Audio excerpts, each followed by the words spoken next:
পৃথিবীতে ঘটে যাওয়া সব ঘটনার ব্যাখ্যা বিজ্ঞান দিতে পারে না। কিছু বিষয় আছে যা সবসময় রহস্যের আড়ালেই থাকে, ঠিক তেমনই কিছু রহস্যময় মানুষের দেখাও পাওয়া যায় ইতিহাসের পাতায়। তারা তাদের কর্মকাণ্ডের মাধ্যমে দীর্ঘদিন বেঁচে থাকেন মানুষের মুখে মুখে, বইয়ের পাতায়, কিন্তু তাদের সঠিক কোনো পরিচয় খুঁজে পাওয়া যায় না। এমন কয়েকজন মানুষ সম্পর্কে জানবো আজকে আমরা। সো বন্ধুরা, চলো আর দেরি না করে আজকের ভিডিওটি শুরু করা যাক। Jack the Ripper. 1888 সালে লন্ডনে 5 জন পতিতাকে নৃশংসভাবে সিরিয়ালি হত্যা করা হয়েছিল। তাদের প্রত্যেককে গলা কেটে হত্যা করার পর পেট কেটে অভ্যন্তরীণ অঙ্গ নাড়িভুড়ি বের করে আনা হয়েছিল, আর এ কাজের জন্য পুলিশ দায়ী করে জ্যাক দ্য রিপারকে। দেশ জুড়ে সর্বমোট 11টি খুনের ঘটনায় ঘটিয়ে তোলপাড় ফেলে দিয়েছিল সে কুখ্যাত এক সিরিয়াল কিলার, কিন্তু আজ পর্যন্ত তাকে খুঁজে পাওয়া যায়নি। এজেন্ট 355।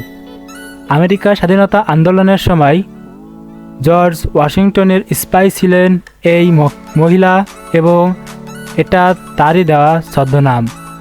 তিনি খুব বুদ্ধিমান এবং চতুর এজেন্ট ছিলেন। তিনি ব্রিটিশদের দ্বারা কারারুদ্ধ হন এবং সেখানেই মারা যান। পরবর্তীতে তার আসল পরিচয় কখনোই পাওয়া যায়নি। Tank man. 5 জুন 1989 সালের গণতন্ত্রের দাবিতে চীনের তিয়ানআনমের স্কোয়ারে জড়ো হয় অসংখ্য মানুষ। তাদেরকে ছত্রভঙ্গ করে দিতে সরকারের নির্দেশে সামরিক বাহিনী হামলে পড়ে আন্দোলনকারীদের উপর। এমন এক মুহূর্তে যখন সামরিক বাহিনীর ট্যাঙ্ক নিয়ে টহল দিচ্ছে, তখন পৃথিবীর প্রায় এক অসম্ভব সাহসী মানুষের দেখা। মানুষটি হঠাৎ কোথা থেকে যেন উদয় হয়ে দাঁড়িয়ে পড়ে এবং সামরিক বাহিনীর ট্যাঙ্কের সামনে থেমে যায় ট্যাঙ্ক। এরপর অনেক বছর পার হলেও তার কোনো পরিচয় শনাক্ত করা যায়নি। The man in the iron mask. 1669 সালে ফ্রান্সের বস্তিল কারাগারের বন্দী ছিল এক রহস্যময় কয়েদি। কালো ভেলভেটের কাপড়ের তৈরি মুখোশের আড়ালে কয়েদির মুখে কেউ কোনোদিন দেখেনি। খাওয়া কিংবা প্রয়োজন ছাড়া অন্য কোনো কথা বললে তৎক্ষণাৎ তার মৃত্যুদণ্ডের হুকুম ছিল।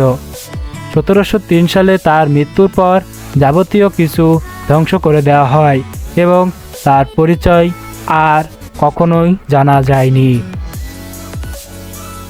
Green children of ওলপিড।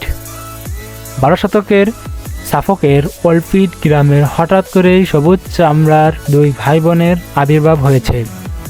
তারা কথা বলতে পারত না এবং তাদের পরনে ছিল উদ্ভট পোশাক। অল্প দিনেই তারা ইংরেজি কথা বলতে থাকে। কিছুদিনের মধ্যেই তারা অসুস্থ হয়ে যায় এবং ছেলেটি মারা যায়।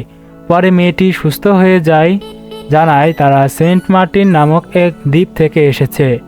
সেখানে সব সময় আলো আঁধারি থাকে। কি করে তারা ওখান থেকে এখানে এসেছিল তা আজও রহস্য হয়ে রয়েছে। সো বন্ধুরা, এই ছিল আমাদের আজকের ভিডিওটি কেমন লাগলো কমেন্ট করে জানাও, আর এইরকমই আরও রহস্য রোমাঞ্চকর ভিডিও দেখতে আমাদের চ্যানেলটিকে সাবস্ক্রাইব করে রাখতে পারো। ধন্যবাদ।